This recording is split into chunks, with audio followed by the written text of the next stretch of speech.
Real quick before we get into the couple new ZBrush Z sketching options, we're going to go look at the mask by cavity options that's new in R3, I believe. I don't remember seeing it in R2, so it must be new, right?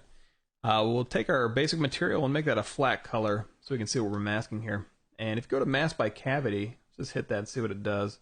It masks by the cavity, by kind of the indentions. Of course, you can invert that if you want to, just by control clicking and all those other masking methods that we talked about in part 1.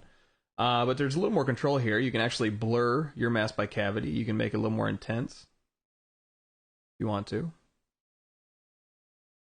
Keep hitting mask by cavity until you get what you like. Another really cool option is this cavity profile. You can really fine tune your cavity here, your cavity masking. So if you want to mask a little bit less or a little bit more, depending on the area, just keep playing with this this profile right here, and until you get exactly what you're looking for. And then once that's masked, you can go ahead and you can invert that mask, and you can paint all the cracks a certain color or certain areas a certain color, and you can invert it again, and you can paint on top of that and get some really interesting effects.